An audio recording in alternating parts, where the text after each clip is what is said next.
وفي كمان في بعض من الناس واحد مرضه يغلبه بيقول لك والله يا اخي انا فتشت الرقيه الشرعيه وغير ما لقيت، وقالوا السحر ده ما فكه الا الساحر الذي عمله، او سحر يفكوه بالسحر.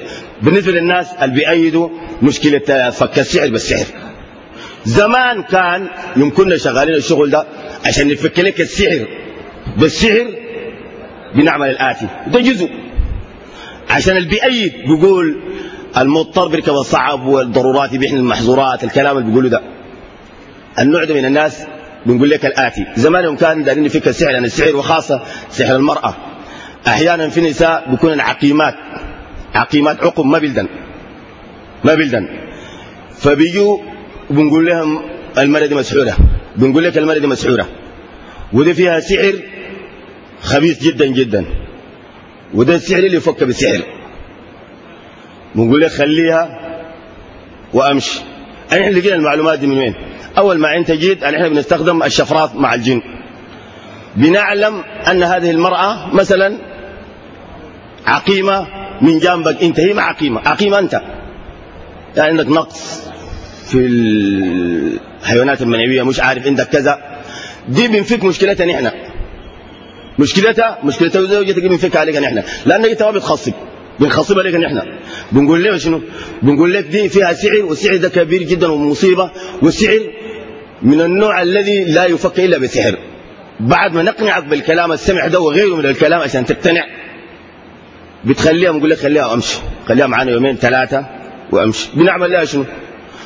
بعد ما مشيت بنقول للمرة طبعا ضعيفة، بنقول لها انت فيك سحر، والسحر ده من النوع النجس، والنجاسة لازم يفكوها بنجاسة، النجس لازم يستعملوه في النجس.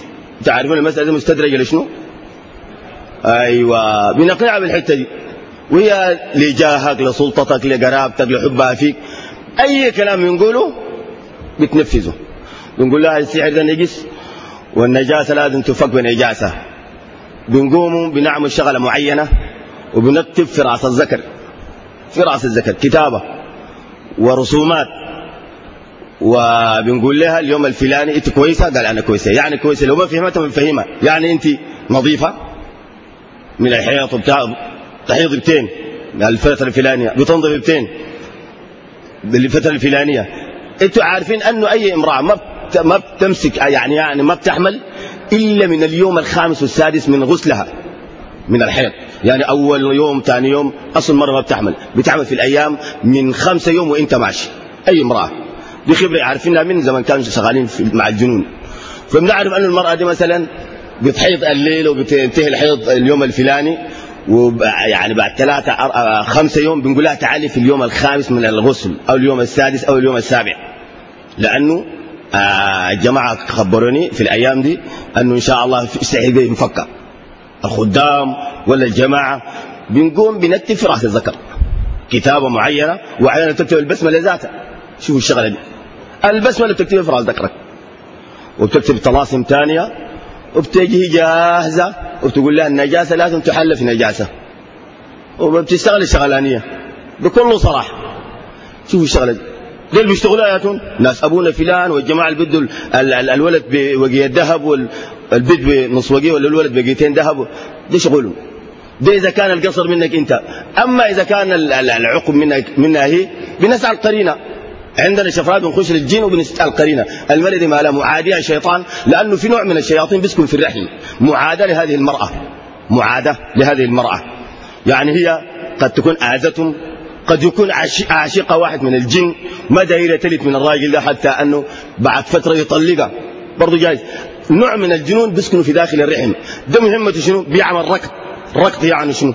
كل ما المرأة تيجي تحمل بعد 2 3 4 وبدأ الجنين يلتصق برحم الأم، فهو عنده خبرة، بيقوم بيفصل الغذاء الجاي من رحم الأم للجنة، بيقوم بيفصل الغذاء الجاي. بعد 2 3 مرة تجحف، بعد 1 2 3 المرة تجحف، أصلا ما بتحمل.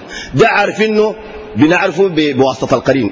مثلا دي فيها بقول لك فيها شيطان أحمر ولا الجن أحمر، لا دي خبرة بنستخدمها مع عالم الجن، وبخبرونا الكلام ده. داير له شغلة، ده عشان يخلي المرأة دي تحمل وما يقطع السلوك الرفيعة دي أو الخيوط اللي بتغذي الجنة لينمو ويكون جنة تام، داير له خدمة معينة، بنقول لها تمشي أو نقول لك أنت تمشي تجيب لنا بهيمة فلانية والشيء فلاني. مسألة بتاع التقربات على للجن والشياطين بالذبائح والنذر. فبنذبح، ووريناكم قبل كده كيف بنذبح. بتجيب بهيمة بمواصفات معينة، أنت بتمشي تفتشها ولا هي مشت فتشتها جابتها ذبحناها وشلنا الدم المسفوع ده وكتبنا له كتابات معينة خدمة. وده طلب الجن الذي يركض في رحم المرأة، بننفذ له كل شيء هو دايره. بعد بخليها، وبدل انت تخاصبها بنخاصبها لك احنا بكل صراحه، بنخاصبها لك احنا وبنديك لها. بعدك انت بتمشي تقول لها هنا. حتى كمان في ناس يقول لك ده والله ده ود الشيوخ. انا لقيت شافعي صغير بيلعب في نص الشارع وامه جنبه واقفه في نص الشارع بتعزلط. يا وليه ده ما طفلك؟ قالت طفلي. قلت له طيب ما تنهري؟ قال لي ده ما بنهره. ماله ما بنهره؟ قال ده ود الشيوخ، ده ود الشيوخ. يا شيوخ، في شيوخ بيجاي في بحري في منطقة على الكدر بيقول لهم شنو؟ اللي زي رقاب. قال ده ود اللي زي رقاب ده ما بينهره، يلعب في صار على الزلط ده وزول يطقوا ما في.